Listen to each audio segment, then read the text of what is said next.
자, 61페이지 의사표시가 있습니다. 법률 행위 속에는 반드시 의사표시가 들어있다. 따라서 이 의사표시가 불완전하거나 비정상적이라면 법률에도 당연히 영향을 받게 된다. 즉 법률에도 무효 또는 취소가 된다. 이렇게 되겠죠. 그러니까 이 비정상적 의사표시가 어떤 게 있는지 민법이 규정을 하고 있을 겁니다. 그거를 보는 거예요. 그래서 뭐 61, 62페이지는 뭐 자만 올 때 한번 읽어보시면 되고요. 63페이지로 가면 거기 이제 비정상적 의사표시라고 박스가 있습니다. 자, 우리 민법에 비정상적 의사표시가 총 4가지가 있는데요. 그 4가지를 크게 의사와 표시가 불일치하는 경우하고요.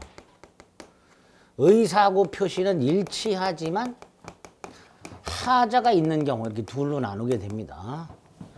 여기서 하자라는 건 사기나 강박을 당했다라는 걸 말합니다. 110조.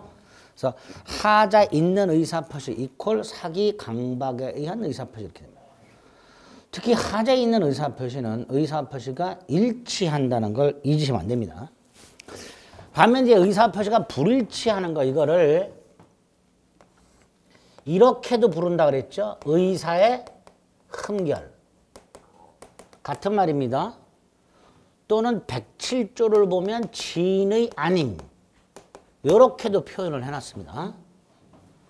또는 우리 대법원에 의하면 내심의 의사가 결여되었다라고도 합니다. 다 같은 말이니까요. 익숙해지셔야 됩니다. 다 의사표시는 불일치한다라는 뜻이에요.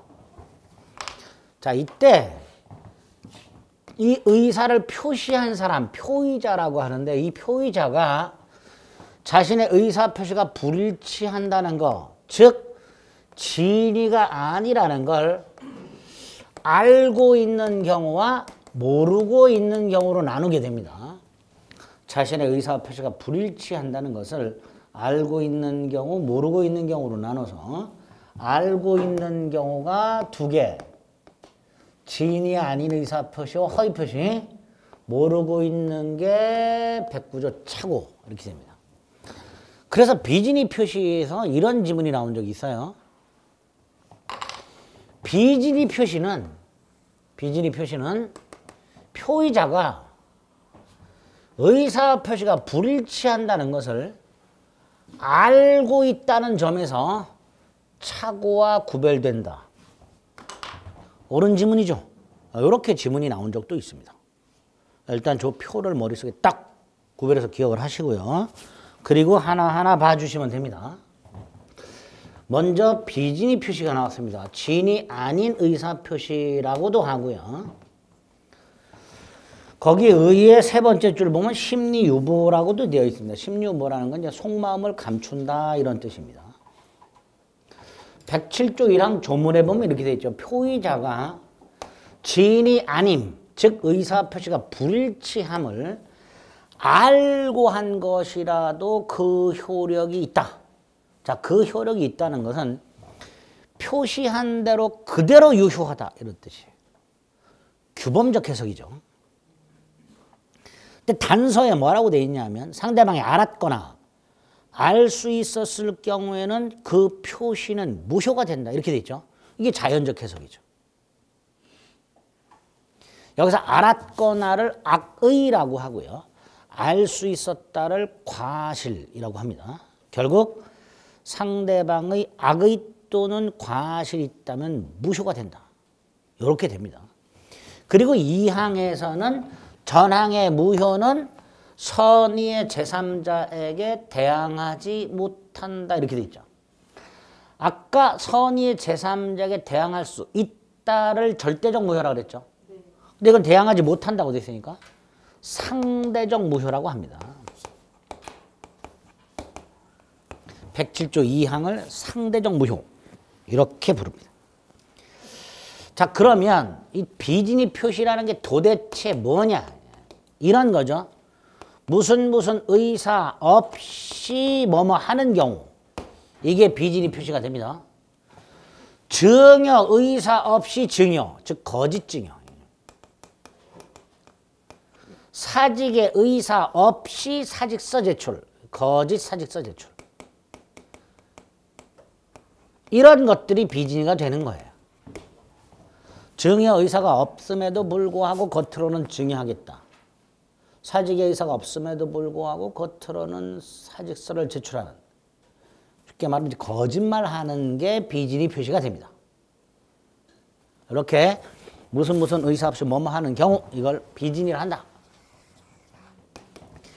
이런 비진이 의사 표시는 세 가지 요건을 갖춰야 됩니다. 첫째가 당연히 의사 표시는 있어야 되죠.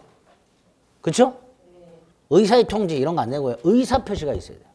그리고 그 의사와 표시가 불일치해야 되는데요. 이 불일치를 표의자가 알고 있어야 되죠. 세 가지가 요건이 됩니다. 이 사람이 왜 비진을 했을까? 왜 거짓으로 사직서를 썼을까? 그 이유나 동기는 묻지 않죠. 고려 대상이 아니겠죠. 그래서 비진이 표시가 성립하기 위한 요건이 세 가지인데 여기서 두 번째 요건요. 의사. 다른 말로 진의. 107조에서는 진이 아닌 의미라고 되어 있죠. 그죠? 그러니까 이게 의사가 되는 거예요. 의사. 이 뜻이 중요합니다. 진의의 뜻. 을이 갑을 강력하게 협박을 해서 재산을 뺏은 경우, 즉 협박을 당하여 재산을 뺏긴 갑. 일단 이런 생각을 하겠죠. 재산을 강제로 뺏긴다. 이런 생각을 하겠죠. 자, 재산을 강제로 뺏긴다라는 것은 을에게 줄 생각이 있다 없다? 없다라는 거죠.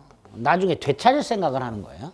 그런데 일단은 살아나가야 되니까 주기로 하자라고 마음을 먹을 거예요. 그죠? 그리고 주게 됐겠죠. 이렇게 강박을 당한 갑은요. 재산을 강제로 뺏긴다고 생각을 하고는 있지만 일단 살아야 되니까 주기로 마음을 먹고 주겠다고 표시를 할 겁니다. 여기서 요게 표시인데요. 요게 표시인데 의사를 1번으로 볼 거냐 2번으로 볼 거냐에 따라서 의사 표시가 일치 또는 불일치하게 됩니다. 1번을 진의로 보면 불일치해요. 근데 2번을 진의로 보면 일치합니다. 그죠? 그죠? 자, 여기서 우리 대법원은 이 갑이 뺏긴 재산을 되찾아야 되잖아요. 그게 포인트잖아. 그 되찾는 방법이 뭐냐? 강박을 이유로 취소하여 되찾아라. 갑은 재산을 어떻게 되찾는다고요? 강박을 이유로 증여를 취소해서 되찾아라. 이게 판례예요. 그런데 강박을 이유로 취소하려면 일단 의사 표시는 일치해야 돼요. 그죠? 강박을 이유로 취소하려면 의사 표시는 일치를 해야 돼요. 그래서 이거를 의사로 봐라. 이걸 진의로 봐라. 이건 진의가 아니다. 이건 뭐냐? 이건 본심이다. 이건 본심. 그래서 재산을 강제로 뺏긴다는 것이 본심이라 하더라도 일단 주기로 마음을 먹고 주기로 한 이상 이건 비진의 표시라 할 수가 없다. 갑이 강박을 당한 상황에서 주기로 마음을 먹고 주는 것이 최선이다라고 생각을 했겠죠. 그러니까 당시 상황에서 최선이라 판단하고 의사를 표시했다면 역시 비진의 표시라 할 수는 없다. 이렇게 되겠죠. 그래서 그 43페이지 하단에 보면 판례가 있어요. 1번, 2번. 이 두 가지를 달달달달 외우셔야 돼요. 63가요? 예, 63. 판례 1번, 2번. 63페이지 밑에 있는 판례 1번, 2번을 달달달달 외우셔야 돼요. 왜 이런 판례가 나왔는지 이해하셨으니까 그 문구를 정확하게 암기하셔야 됩니다. 특히 판례 1번의 5번째 줄에 보면 내심의 효과 의사가 결여된 것이라는 표현이 있죠. 이걸 뭘로 바꾸면 돼요? 의사 표시의 불일치. 그죠? 근데 이건 일치하잖아요. 그러니까 불일치라 할 수 없다. 내심의 의사가 결여된 것이라 할 수 없다. 이렇게 돼요. 그쵸? 네. 의사 표시가 일치하니까. 또 하나 한 장을 넘기면 요건 양가로 입은 판례가 하나 있습니다. 대출을 받을 수 없는 값. 학교 법인인데요. 사립학교법의 제한에 걸려서 대출을 못 받아요. 그래서 은행에다 미리 연락을 해둡니다. 직원을 한 명 보낼 테니 그 직원 이름으로 대출을 실행하라. 은행이 알았다. 그래서 갑이 직원에게 말을 합니다. 야, 네가 가서 네 이름으로 대출을 받아와. 아니면 그만둬. 이렇게. 아니면 학교를 그만둬. 자, 을의 입장에서는 애들도 키워야 되고 하니까 갑의 요구대로 내 이름으로 대출을 받아오는 게 현재 최선이다라고 생각하고 대출을 받아왔어. 좀 전에 뭐라 그랬어요? 최선이라고 판단하고 의사를 표시했다면 비진이 표시가 아니라 그랬죠. 그러니까 을은 채무부담 의사가 없다고 할 수는 없다. 즉 채무부담 의사가 있다. 결국 을이 주채무자가 되고 이 대출 약정은 비진이 표시가 아니다.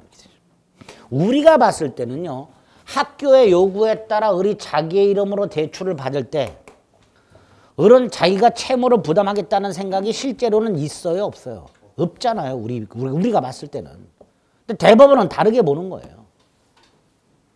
을의 입장에서는 지금 이게 최선이라고 판단을 하고 대출을 받았기 때문에 을에게는 채무부담 의사가 있다라는 거예요. 따라서 을과 병 사이의 대출 약정은 비진이가 아니다라고 보는 거예요. 그거까지. 함부로 이름 빌려주면 된다, 안 된다? 안 되지.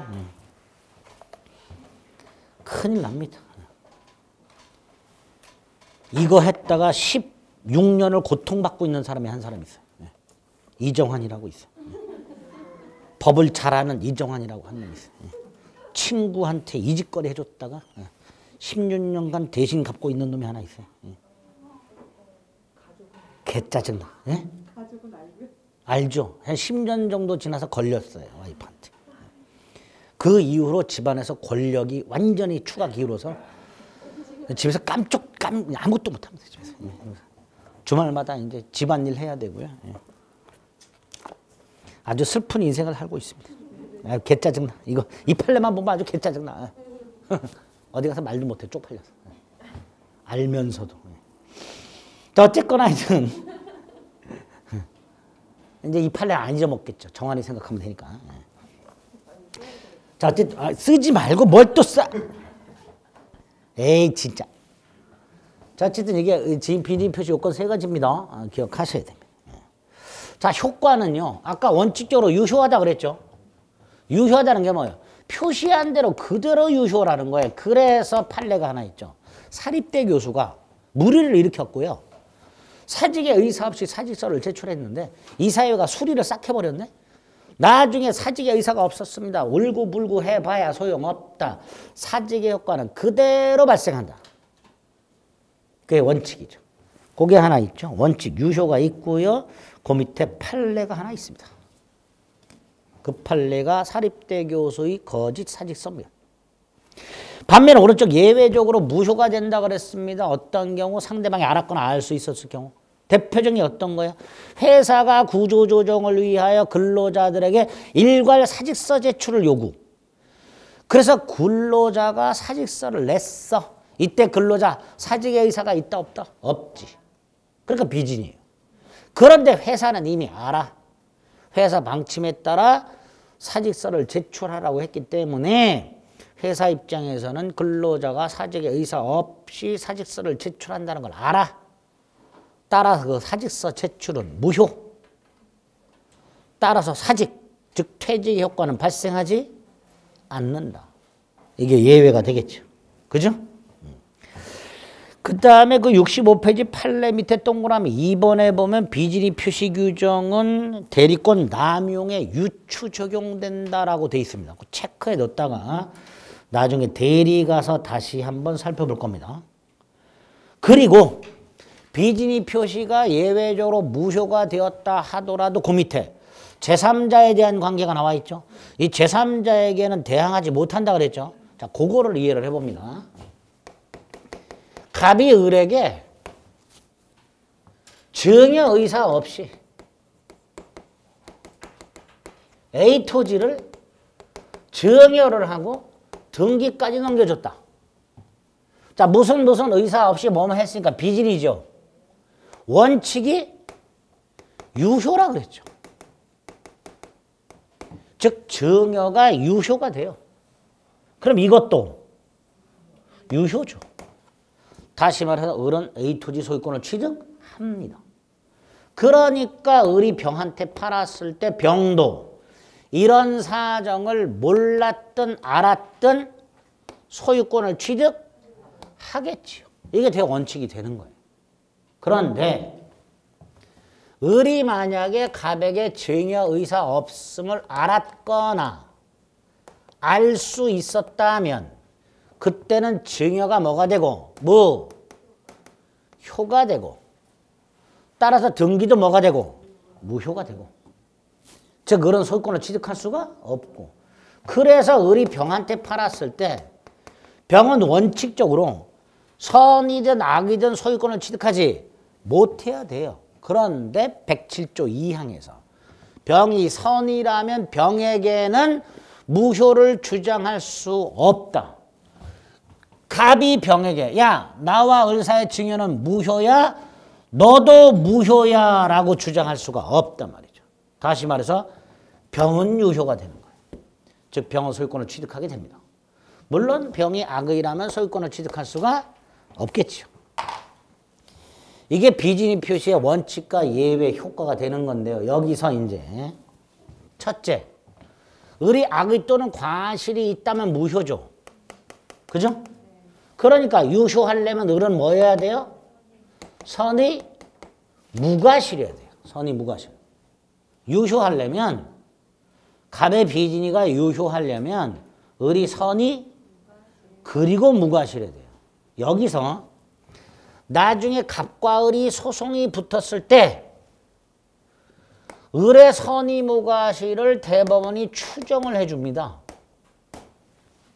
그 말은 갑을이 소송이 붙었을 때 을은 자신이 선의 무과실임을 증명할 필요가 없다라는 거죠.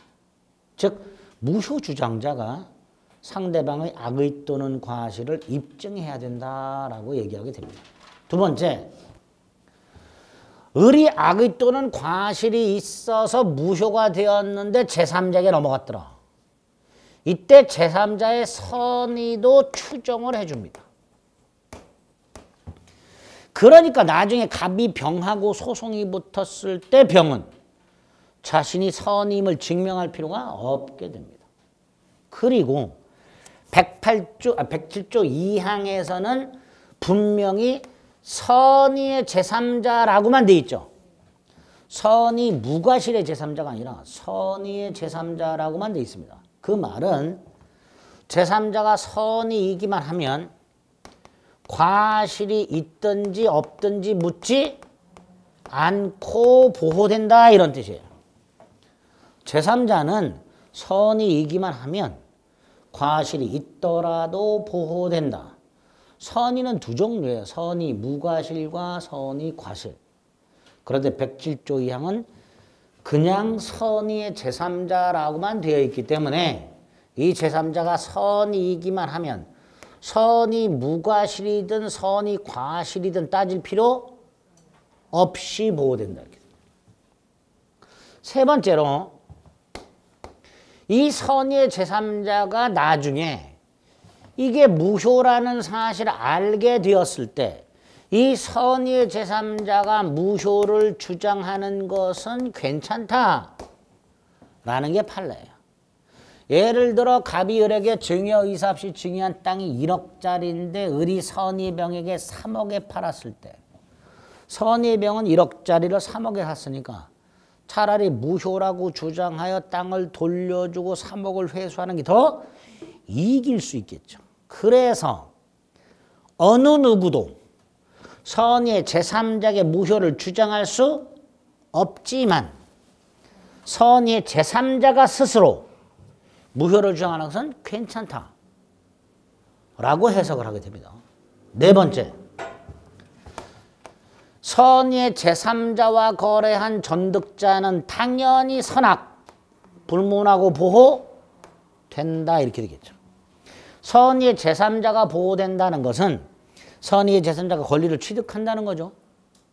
그러니까 정은 권리자하고 거래했으니까 선악을 묻지 않고 보호를 받게 될 겁니다. 네 가지를 그대로 기억을 해놨다가요. 이따가 허위 표시해서 다시 한번 써먹을 겁니다. 그대로. 이게 허위 비진입 표시 효과. 제3자에 대한 거. 65페이지 양가로 3번의 제3자에 대한 관계. 동그라미 2번의 기억과 니은. 동그라미 2번의 기억과 니은 확인하시고요. 그 다음에 다음 페이지 비진입 표시 적용 범위가 있는데 양가로 4번. 양가로 4번에 보면 공법상의 행위라고 돼 있죠. 그죠?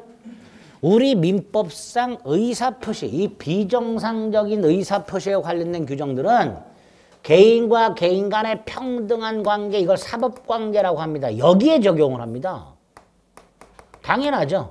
개인과 개인 사이의 계약 등을 둘러싼 분쟁에 적용되는 게 원칙. 그러니까 민법이죠. 따라서 개인과 국가, 개인과 지방자치단체와 같은 불평등 관계, 세금 관계 이런 거에는 적용된다 안 된다? 안 된다. 개인과 국가기관, 개인과 법원, 소송 같은 거 이런 거에도 적용된다 안 된다? 안 된다가 되는 거예요. 그래서 공법상의 행위에 적용이 안 된다. 국립대 교수가 공무원 신분이죠. 거짓으로 사직서를 냈다. 상대방의 지부지를 묻지 않고 그대로 사직 효과는 발생한다. 그죠? 그게 공법상의 행위와 관련된 겁니다. 표시된 대로 그대로 흐르게 생기게 됩니다. 그래서 밑에 판례가 있죠. 공법 행위는 적용되지 않는다. 공무원의 거짓 사직서 제출의 경우에는 상대방이 알았든 몰랐든 묻지 않고 표시한 대로 그대로 사직 효과가 발생한다. 이렇게 보게 됩니다. 비진입 표시에서 체크하셔야 될 게 이게 다예요. 그 다음에 오른쪽에 하단에 보면 통정 허위 표시가 나왔습니다. 이게 두 번째죠. 108조 1항에 보면 상대방과 통정한 허위 의사 표시는 무효다라고 되어 있습니다. 자, 여기서 통정이란 말 통모라고도 하고요. 양해라고도 하고요. 상대방과 합의했다라고도 하고요. 상대방과 짜고 뭐 했다 이렇게 되죠. 통정, 통모, 양해, 합의. 특히 양해라는 말 우리 68페이지를 가면요. 판례가 하나 있습니다. 거기 판례 보면 이렇게 돼 있죠. 동일인에 대한 대출의 한도를 제한한 법령이나 금융기관 내부 규정을 적용을 회피하기 위해서 실질적인 주채무자가 실제 대출받고자 하는 채무액에 대해서 제3자를 형식상 주채무자로 내세우고 그랬죠. 이거 아까 봤죠. 대출을 받을 수 없는 갑이 을을 내세워서 대출을 받는 경우 이거 말하는 거죠. 그죠? 근데 아까 뭐라 그랬어요? 명의인이 주채무자라 그랬죠. 이거 비진입 표시 아니라 그랬죠. 그런데 이게 예외적으로 허위 표시로 무효가 되는 경우가 있습니다. 우리 대법원이 봤을 때요. 이 명의인 을이 너무너무 불쌍할 때 뭐 딱히 근거는 없습니다. 이럴 때는 대출을 받을 수 없는 갑이 을을 명의인으로 내세워서 대출을 받는 것에 대하여 금융기관이 이러한 사정을 양해하였다라고 나옵니다. 양해. 양해라는 뭘로 바꿀 수 있어요? 통정. 그죠? 그래서 거기 판례 보다 보면 밑줄이 뭐라고 돼 있어요? 금융기관의 양해하에라고 돼 있죠. 그러면 이때는 이 대출 약정은 허위 표시로 무효다가 되는 거예요. 금융기관이 양해했다 그러면 이 대출 약정은 허위 표시로 무효가 되는 겁니다. 아까 앞에 비진이 표시를 봤던 게 대원칙이에요. 우리 판례가. 대출을 받을 수 없는 갑을 이유하여 을이 자기 이름으로 대출을 받은 경우에는 을이 주채무자가 되고요. 그 대출 약정은 비진이도 아니고 허위 표시도 아니고 그냥 유효해요. 명의인 을이 채무자가 되는 거야. 그런데 극히 예외적으로 금융기관이 이러한 사정을 양해한 경우라고 나오게 되면요. 통정이라고 바꾸시고요. 이때 대출 약정은 108조 허위 표시로 무효다. 즉 을은 채무자가 아니다. 라고 판결하고 있습니다. 똑같은 사안인데요. 똑같이 대출을 받을 수 없는 갑을 이유하여 을이 대출을 받아주는 경우는 똑같아요. 상황은. 그런데 보통은 앞에 있는 걸로 처리해요. 근데 극히 예외적으로 이렇게 처리하는 경우가 있더라고요. 예? 어떤 경우에 이렇게 처리하냐? 없어요. 기준은. 대법원이 봤을 때 을이 너무너무 불쌍할 때. 제가 그 판례를 보면 보통 그래요. 예, 내용이. 그래서 저도 이걸 소송을 제기했다가 도저히 법원이 봤을 때 저는 불쌍하게 보일 리가 없어. 예? 예? 그렇죠. 아니요. 뻔하죠. 뭐. 법을 아는 놈이 당했냐 그러죠. 뻔하죠. 너는 봐줄 여지가 없다 이렇게. 뻔해요. 안 불쌍하단 말이죠. 알면서 당했냐 이렇게 되는 거죠. 알면서 당한 건 절대로 법원은 봐주지 않습니다. 그래서 그 판례에 양해라는 표현을 좀 조심해서 봐주시면 됩니다. 자, 다시 돌아옵니다. 자, 그러면 통정허위 표시라는 게 도대체 뭐냐? 쉽게 생각합니다. 갑에 비진이가 있어요. 을이 이걸 알면서 플러스 아는 것에 끝나지 않고 합의를 해줘요. 갑이 땅을 팔 생각이 전혀 없어요. 근데 을에게 팔겠다고 표시했어요. 이때 을이 갑이 땅을 팔 생각이 전혀 없다는 걸 알아. 알면서도 갑에게 맞장구를 쳐줘. 사겠다. 이런 식으로. 다시 말해서 갑과 을은 A 토지를 사고 팔 생각이 전혀 없음에도 불구하고 마치 사고 파는 것처럼 꾸민 경우 이런 것들이 전형적인 허위 표시가 됩니다. 대표적인 예가 가장매매가 예로 나오게 됩니다. 갑은 땅을 팔 생각이 없으면서도 팔겠다고 표시, 비진이죠. 을이 그걸 알면서도 갑과 계약을 해. 합의를 했어. 합의가 계약이죠.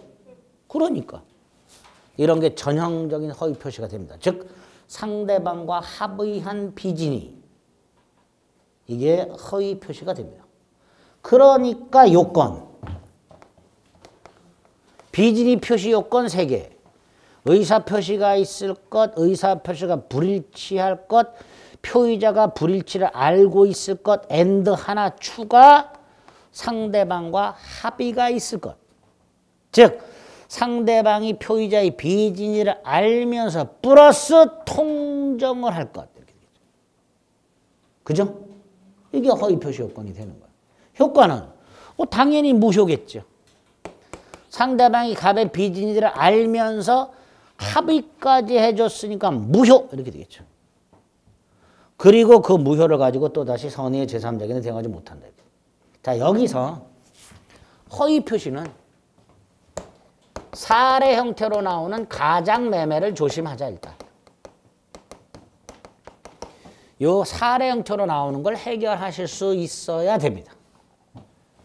갑이 땅을 하나 가지고 있는데 채권자에게 돈을 갚지 않으니까 채권자가 땅을 경매를 넣어서 채권을 회수하려고 한다. 그래서 이 갑이 채권자의 강제입행을 피할 목적으로 친구 을과 짜고 마치 매매를 한 것처럼 꾸며서 등기를 넘겨주었다. 전형적인 허위 표시가 되는 거예요. 그죠? 108조를 그대로 적용하면 무효가 될 것이고요. 이것도 무효가 되겠지. 또 강제집행을 면할 목적으로 허위 매매, 이거 반사회 질서 행위가 아니라고 아까 봤어요. 그죠? 반사회 질서 행위가 아니니까 갑이 여러 개 등기를 넘겨준 건 불법 원인급여가 아니니까 갑은 반환 청구할 수 있는 거예요. 부당이득 반환 청구. 여기서 부당이득 반환 청구의 구체적 내용이 뭐예요? 등기 돌려달라죠. 즉 말소 등기를 청구할 수 있게 됩니다. 그런데 말소 등기를 청구할 수는 있는데 말소 안 하고 있겠죠. 얘 때문에. 그죠?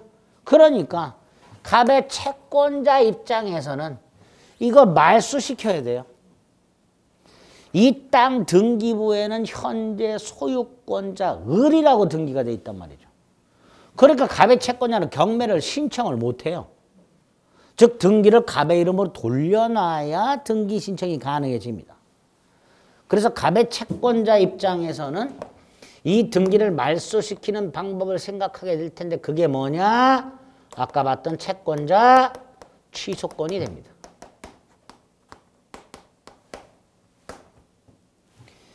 갑에게 돈을 빌려준 금전 채권자는 채무자의 제3자와의 계약을 뭐 할 수 있다? 취소할 수 있다. 이게 채권자 취소권이 됩니다. 그리고 그 채권자 취소권은 반드시 소송으로 행사하도록 하고 있습니다. 그래서 갑의 채권자가 법원으로 달려가서 갑과 을의 매매계약은 취소한다, 을 등기는 말소한다 라는 판결을 구합니다 라고 소송을 제기하고요. 법원이 취소하고 말소를 시켜버립니다. 그러면 경매를 넣을 수 있게 됩니다. 이렇게 가장매매는 허위 표시로 무효지만 채권자 취소권의 대상이 됩니다. 두 번째, 을이 배신을 하는 경우의 병. 선이라면 소유권 취득하죠? 악이라면 소유권 취득하지 못하죠? 자, 여기서 요 선의의 병과 관련해서 요 네 가지가 그대로 다시 적용. 제3자 병의 선의는 추정된다. 제3자는 선의이기만 하면 과실유무로 묻지 않고 보호된다. 선의의 제3자가 무효를 주장하는 것은 무방하다. 선의의 제3자와 거래한 전득자는 선악불문하고 보호된다. 이게 그대로 다시 적용이 됩니다. 그리고 선의의 병이 만약에 소유권을 취득한다면 결과적으로 누구는 소유권을 상실했어요? 갑. 그래서 갑은 을에게 책임을 추궁해야죠. 자, 먼저 만약에 갑이 을에게 가장매매를 통해서 넘겨준 A 토지가 1억짜리인데 을이 선의의 병에게 7천만 원에 팔아먹고 을이 7천만 원을 받았다. 자, 이때 을이 갖고 있는 7천만 원. 남의 땅 팔아먹고 받은 돈이죠. 그러니까 부당이득이 되는 거예요. 그래서 갑은 을에게 부당이득 7천만 원 돌려달라. 반환 청구할 수 있다. 있어야죠. 그죠? 엄마 너 을 병한테 얼마에 팔아먹었어? 7천. 내놔 이 자식아. 할 수 있어야죠. 자, 갑이 7천을 돌려받았어. 근데 저 땅이 얼마짜리였어? 1억이었죠. 갑에게 손해가 생겼어. 얼마? 3천의 손해가 생겼죠. 그 3천 배상해라.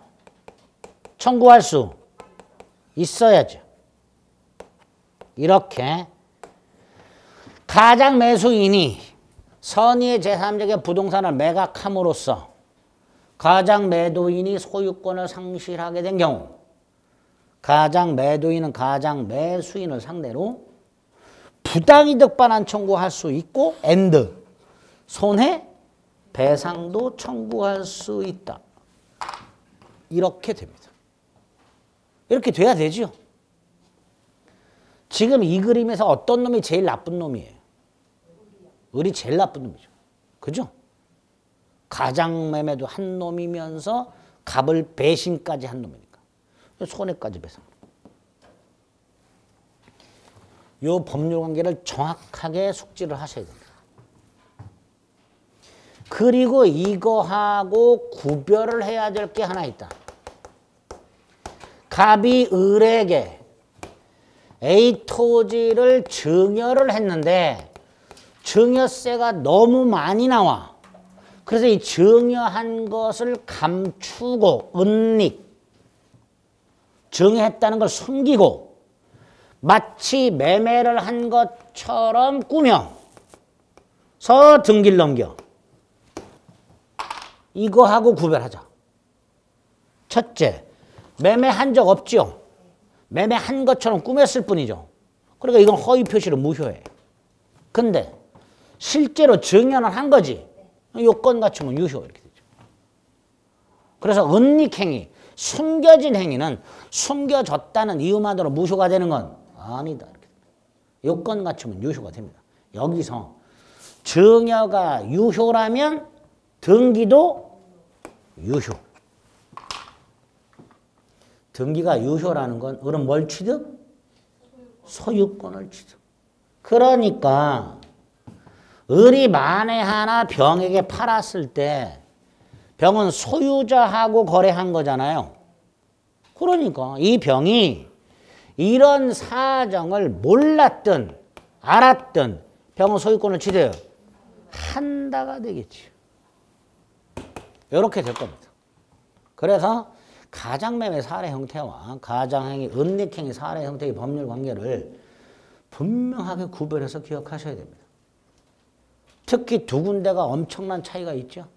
을등기가 무효냐, 유효냐. 그죠?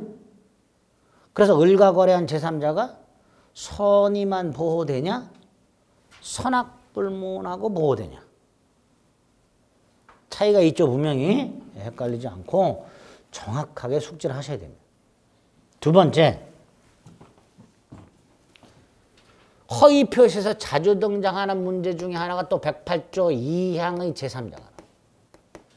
108조 2항의 제3자가 뭐였죠? 허위 표시에 무효로 대항할 수 없는 제3자. 즉 보호되는 제3자. 그죠? 108조 2항에 분명히 허위 표시의 무효는, 즉 전항의 무효는 선의의 제3자에게 대항하지 못한다라고 되어 있습니다. 그러니까 108조 2항의 제3자란 보호되는 제3자. 허위 표시 무효로 대항할 수 없는 제3자. 이 제3자가 누구냐 도대체. 자, 일단 첫 번째 기준이요. 허위 표시한 당사자. 각과 을. 당사자. 당연히 얘는 제3자가 아니죠. 제외해야죠. 그 다음에 당사자의 포괄승계인, 즉 상속인. 제외해야 되죠. 포괄승계인 제외.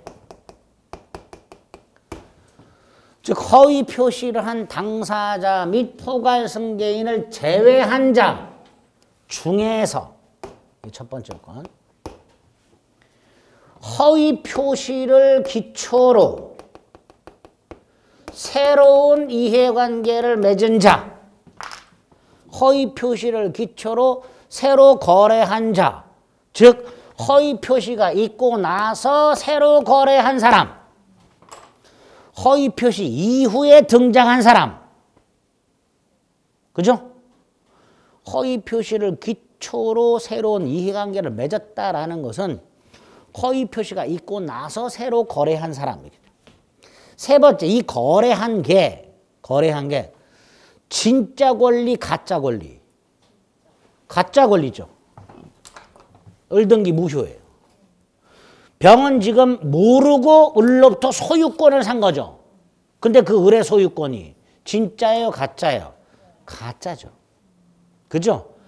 허위의 권리를 진실한 권리로 알고 거래한 자를 말하는 거예요.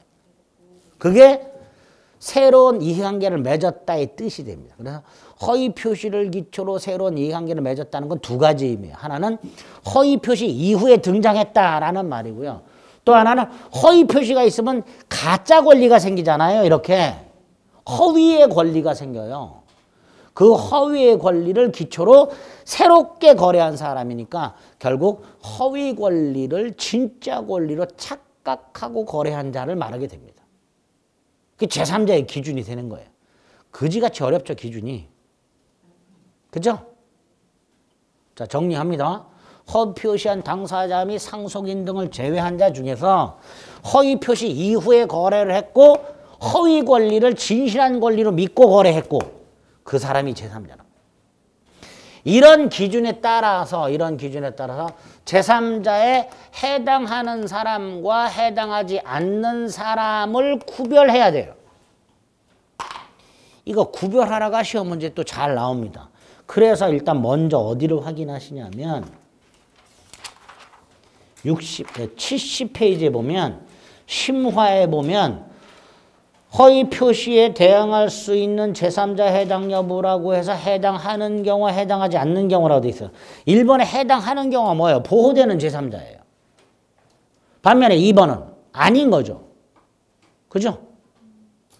108조 2항의 제3자가 아닌 게 2번이에요. 자, 그 2번에 있는 놈들 중에서 3번, 5번, 7번. 3번의 채권 가장량도 채무자, 5번 제3자를 위한 계약의 수익자, 7번 상속받은 자 이렇게 돼 있죠. 자, 그 세 놈에다가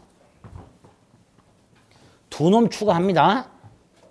첫째, 갑이요. 을에게 계약을 맡겼어요. 자, 갑은 본인일 것이고 을은 대리인이 될 거예요. 그죠? 갑이 이렇게 계약을 맡겼다니까? 야, 네가 좀 팔아라 이렇게. 그런데 이 자식이 병과 가장매매를 했네? 을이? 대리인이 허위 표시했죠. 이때 본인. 제3자도 아니다. 아니죠. 왜? 얘는 당사자잖아. 그죠? 이 계약의 당사자예요. 허위 표시의 당사자예요. 그러니까 대리인이 허위 표시한 경우에 본인, 제3자 아니다. 본인. 두 번째, 이거 여기 보세요. 갑과 을이 가장매매를 했는데요. 에? 그 가장매매에 기초한 손해배상 청구권이 생겼어요. 그죠? 이거를 이렇게 말할 수 있죠. 가장매매에 기초하여 발생한 손해배상 청구권. 그죠? 이거를 갑이 무에게 팔았어요. 양도. 자, 이때 무. 이렇게 말할 수 있죠. 가장매매에 기초한 손해배상 청구권의 양수인. 이렇게 말할 수 있겠죠. 예?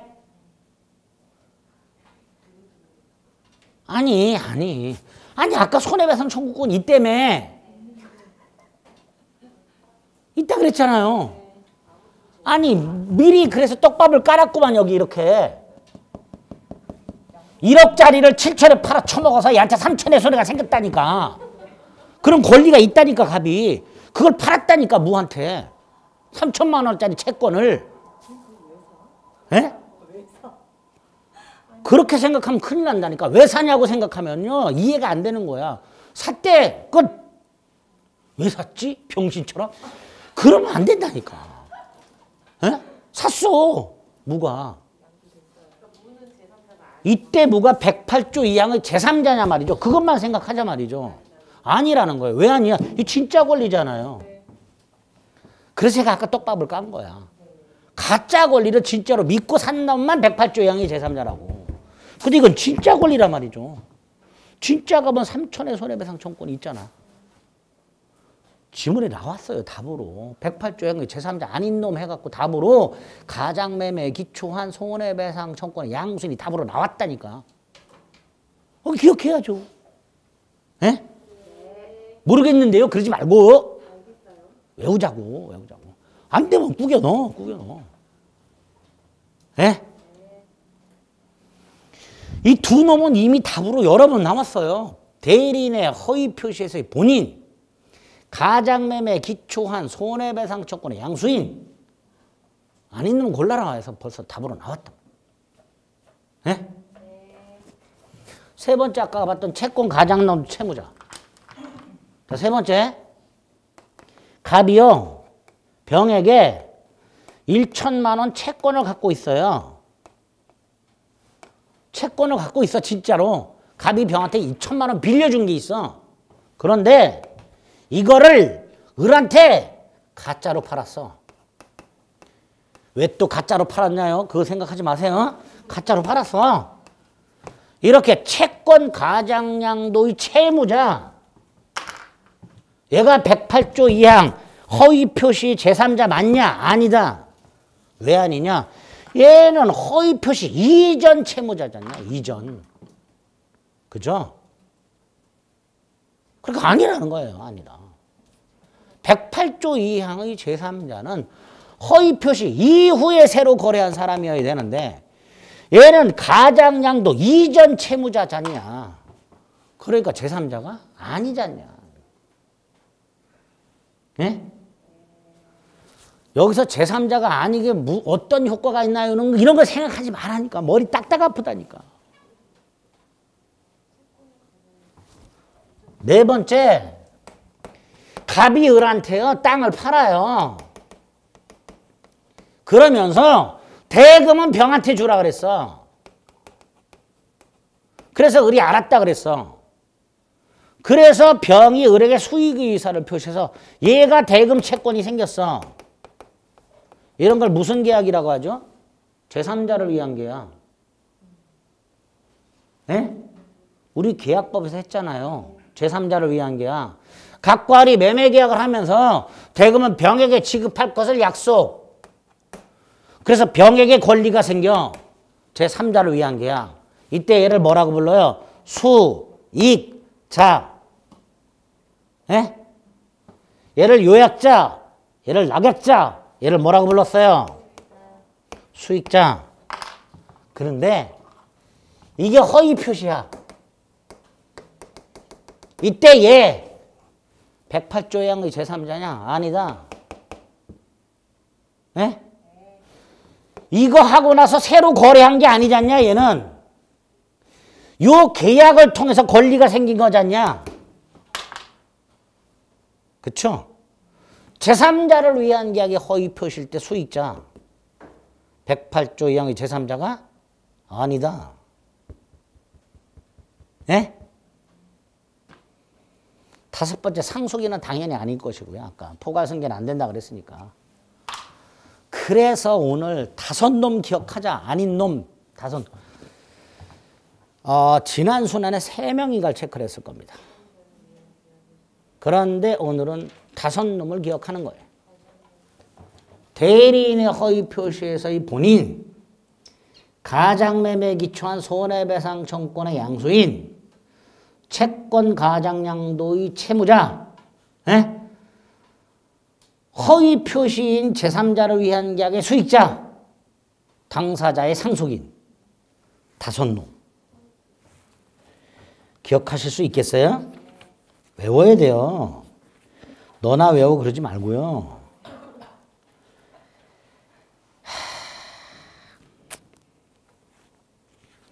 박스 쳐놓고 잘 나와요, 시험에. 골라라 이런 식으로 잘 나옵니다. 우리 교재는 기출문제가 지금 예제만 들어있고 기출문제가 몇 개 안 들어있는데 속밥 뭔데? 중요한 건데 사라졌어. 자, 하나 확인하실게요. 71페이지를 보면 예제가 있습니다. 그 예제에 보면 일단 4번이 뭐라고 돼 있어요? 통정 허위 표시 무효로 대항할 수 없는 제3자란 통정 허위 표시를 기초로 새로운 이해관계를 맺었는지에 따라 판단해라. 맞죠? 그리고 그 기준에 따라서 5번에 보면 파산 관제인이라는 놈이 나와 있습니다. 이건 따로 좀 기억을 하셔야 됩니다. 자, 일단 제3자 아닌 놈 5놈 외웠어요. 그죠? 외워야 돼요. 저는 분명히 경고했습니다. 이거 올해 문제 나옵니다. 괜히 안 외워놓고 나중에 틀렸다고 저한테 뭐라 하지 마세요. 박스 쳐놓고 나옵니다. 제3자 골라라. 이해가 안 되는데요. 외워. 하나하나 설명드려도 잘 이해가 안 돼요. 그죠? 납득이 안 되잖아. 아까도 벌써 이걸 왜 사냐고 그러는데 이게 납득이 되겠어? 왜 채권을 가짜로 팔았는지 이게 이해가 되겠냐고. 얘네들은 왜 가짜로 이런 짓거리 했는지 이해가 되겠냐고. 이런 짓거리 한 놈들이 있고요. 그래서 판례가 나온 거예요.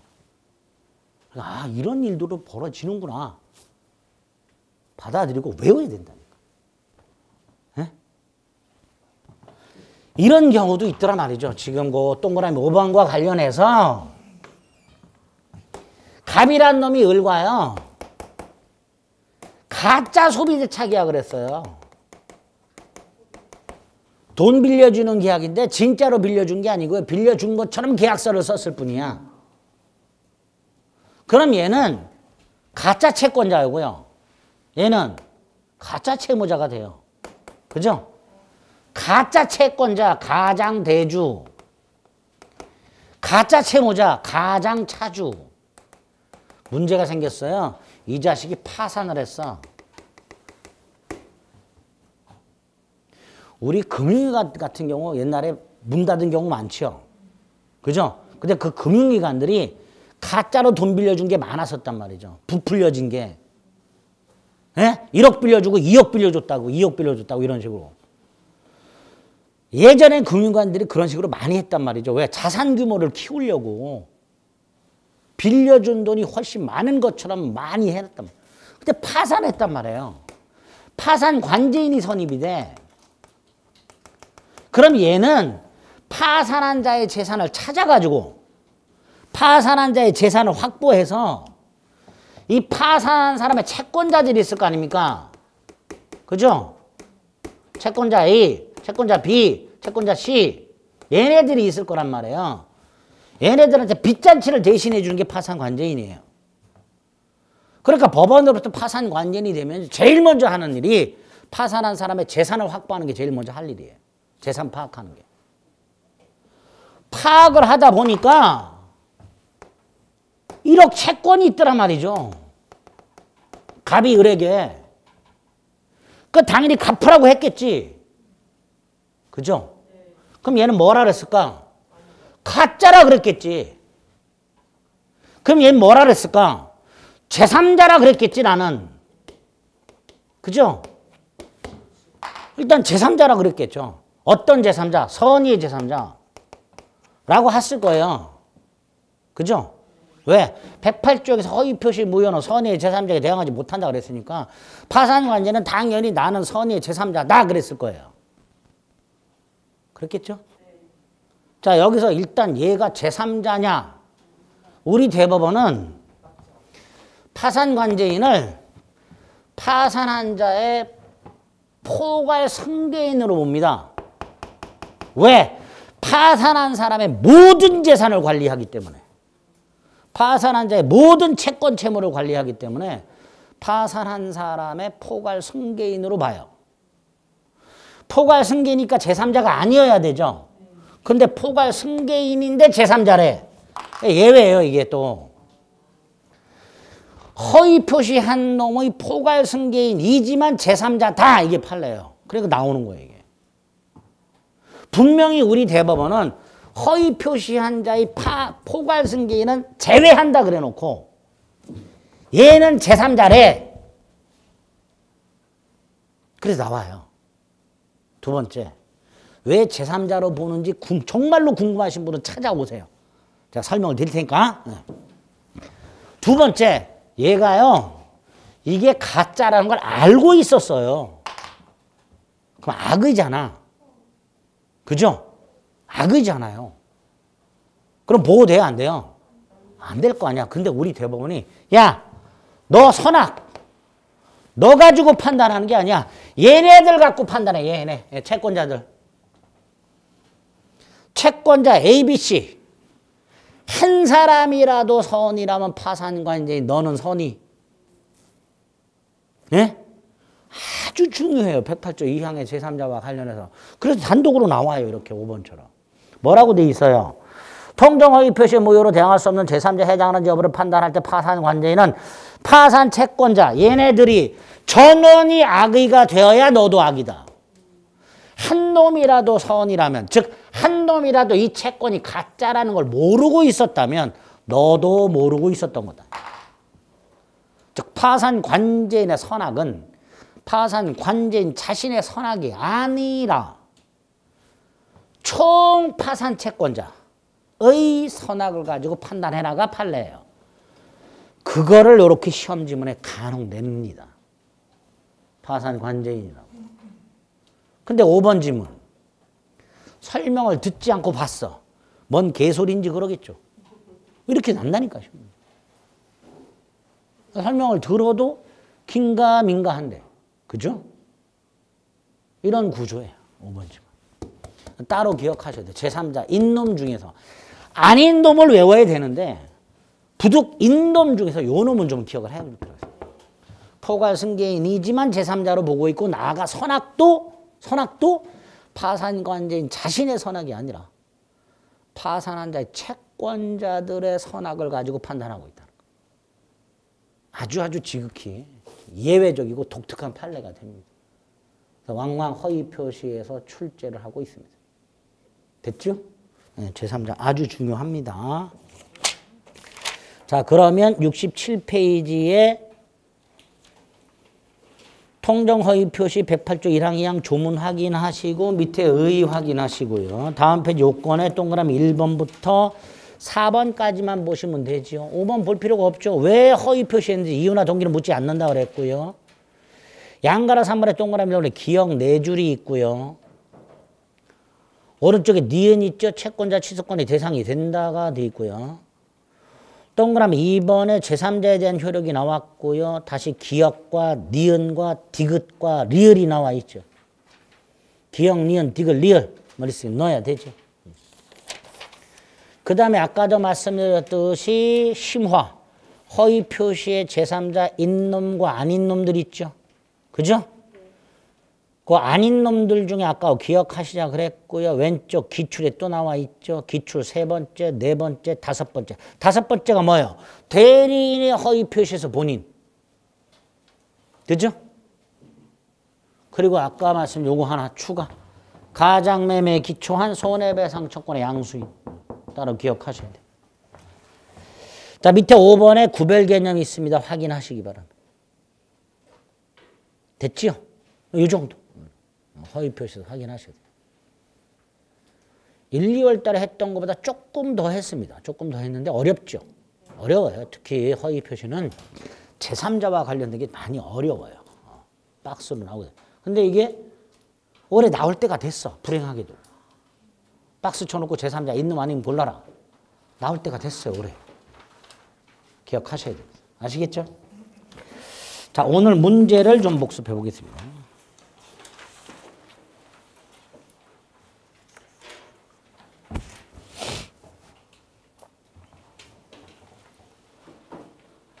자, 1번. 법률에 관한 설명으로 옳은 것을 골라라. 동그라미 1번. 타인 물건 매매 할 수 있다고 그랬죠? 따라서 있다라고 해야 되죠. 2번은 조건 성취는 법령의 특별 유효 요건이죠. 성립 요건이 아니라 유효 요건. 3번 사회질서 위반 무효는 절대적 무효죠. 그러니까 선의 제3자에게 대항할 수 있다가 되겠죠. 이게 답이죠. 4번 불공정한 행위는 추인 안 된다 그랬죠. 추인하더라도 효력이 없다라고 해야죠. 5번 계약 체결 후 건물이 전소됐죠. 후발적 불능이죠. 유효여야 되죠. 2번 반사적 행위 아닌 거 1번 나왔죠. 무허가 건물 임대. 기출됐던 문제입니다. 3번 불공정한 행위에 관한 설명으로 옳은 것을 골라라. 동그라미 1번 대리인에 의한 불공정한 행위. 아까 뭐라 했어요? 궁박은 본인 기준이었죠. 경설무경문 대립기준. 그러니까 1번 틀렸고요. 2번 무상행위나 4번 경매 불공정한 행위가 될 수가 없다 그랬죠. 그러니까 2번, 4번 다 틀렸고요. 3번 급부와 반대급부 현저한 불균형이 있다 하더라도 궁박 따위는 추정되지 않는다 그랬죠. 3번도 틀렸죠. 있다고로 나와요. 답은 몇 번? 5번. 자, 5번은 왜? 아까 살짝 예를 들었죠. 각과리 부동산을 매매했는데 얘가 폭리자야. 얘. 매수인이. 그럼 무효죠. 그러니까 매수인과 거래한 전득자도 선악불문하고 소유권을 취득할 수가 없다가 되겠죠. 그게 5번이에요. 토지 매매가 불공정한 행위로 무효다라고 있는데 전제가요. 요 매수인이 폭리자야. 매수인이. 갑소유 10억짜리 땅을 갑이 공박한 상태로서 1억에 샀어. 매수인이 폭리자예요. 무효죠. 그러니까 매수인과 거래한 전득자는 선악불문하고 소유권을 취득할 수가 없다가 되겠죠. 5번이 답이 되는 거예요. 4번에 비진이의 동그라미 1번 비진이는 진위와 표시가 불일치한다는 거 표의자가 안다는 점에서 뭐하고 구별된다? 모르고 있는 착오와 구별된다. 2번 비진이는 상대방이 선의 무과실일 때 유효. 3번이 틀렸죠. 그냥 제3자가 아니지. 선의의 제3자라고 해야죠. 그죠? 3번이 틀렸죠. 4번은 대리급 남에게 유추 적용된다고 아까 체크했었고요. 5번 강박에 따라 증여했어요. 이게 최선이라고 판단하고 증여를 했어요. 따라서 비진이가 아니다. 5번 갑은 채권자의 강제입행을 당할 것을 대비하여 친구 을과 짜고 부동산을 이렇게 팔고 등기를 넘겨줬고 을이 등기가 된 걸 기회로 병에게 팔아쳐먹고 등기를 넘겨줬다. 가장매매 그대로 되는 거예요. 동그라미 1번에 갑이 알고 취득했대. 악의죠. 병이. 제3자가 알았대. 그럼 병 소유권 취득해요? 못해요? 못하잖아. 그러니까 갑은 병에게 반환을 청구할 수 있다. 2번 제3자가 선의로 매수했고 등기까지 했는데 그 후에 가장매매란 걸 알았어. 선의의 제3자가 무효를 주장할 수 있다. 선의의 제3자가 무효를 주장하는 것은 무방하다. 3번 제3자가 악이래. 자, 제3자가 악이라면 보호돼야 안 돼요? 안 되잖아. 얘가 악이라면 보호가 안 되잖아요. 그럼 갑의 채권자는 뭐 할 수 있어요? 아, 이거 할 수 있지. 갑의 채권자는. 그죠? 그러니까 갑의 채권자는 이 부동산에 대해 권리 행사할 수 있는가? 있다. 뭐? 채권자 취소권. 병이 선이라면 못해. 병이 소유권을 취득해야 되기 때문에. 근데 병이 악이라면 할 수 있단 말이죠. 3번 갑을사의 매매는 가장매매로 무효지만 제3자 등기가 언제나 무효인 것은 아니다. 그렇죠. 병이 선이라면 유효, 병이 악이라면 무효. 답이 5번이죠. 제3자가 선이야. 그 선의의 제3자로부터 부동산을 산 전득자가 악의야. 근데 얘는 악의라도 보호된다 그랬죠. 그러니까 갑은 악의의 전득자에게 무효를 주장할 수 없다 라고 해야죠. 그죠? 선의의 제3자와 거래한 전득자는 악의라도 보호된다 그랬으니까 갑은 전득자에게 무효를 주장할 수 없다라고 해야 됩니다. 이런 식으로 나와요. 이게 가장 기출 문제들 중에서 기본이 되는 것들이에요. 점수를 60점 이상 맞출 수 있도록 하기 위해서 이런 문제들로 깔아요. 이런 정도는 맞출 수 있어야 돼요. 그런데 수업을 듣고 바로 봤는데도 몰라. 그죠? 그러니까 앞으로 준비를 철저히 해야 되는 거예요. 반복 자꾸 하시고. 그래야 7, 8월 달 가서 이런 문제들 그냥 껌으로 풀게 되는 거예요. 풀 수 있어야 돼요, 이런 거. 예? 다 기출 문제예요. 3, 4월 달에 여러분들에게 복습하라고 나눠주는 문제들은 다 기출됐던 문제들 중에서 난이도 중 이하짜리만 뽑아갖고 여러분들에게 보여드리는 거예요. 중 이하요? 네. 이 정도는 맞출 수 있도록 준비가 돼야 되는 거예요. 이거보다 더 어려운 건 아예 포기해야지. 이 정도는 맞출 수 있어요. 그렇죠? 늦지 않았어요. 아직 시간 많아요. 오늘부터 어떻게 하자? 집에 가서 강의를 2번 정도는 듣고 오자. 아시겠죠? 그렇게 하셔야 됩니다. 큰일 났네 그러지 말고요. 다 그런 과정을 거쳐서 합격들 하셨어. 우리도 할 수 있어. 다만 좀 빡세게 해야지. 그죠?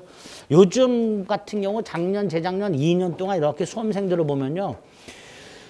너무 쉽게 공부들 하려고 그래요. 인터넷에도요. 쉬운 공부 방법이 넘쳐. 에? 유튜브 같은 데도 보면요. 심지어 학원에서 강의하는 분들도요. 유튜브 보면 이렇게 하면 이게 답이고요. 이렇게 하면 요게. 이런 식으로 하고 있어요. 절대로 시험장에서 합격 못합니다. 그러면. 내공이 쌓여야 돼요. 이 공부는. 아시겠죠? 네. 좌절하지 마세요. 지금은 다 이런 느낌입니다. 근데 저를 믿고 따라오시면 다 합격하니까 첫 번째로 지킬 거 다음 주까지 강의 2번 듣고 오자. 그것만 지켜주시면 돼. 아시겠죠? 네. 오늘 여기까지 하겠습니다. 수고하셨습니다.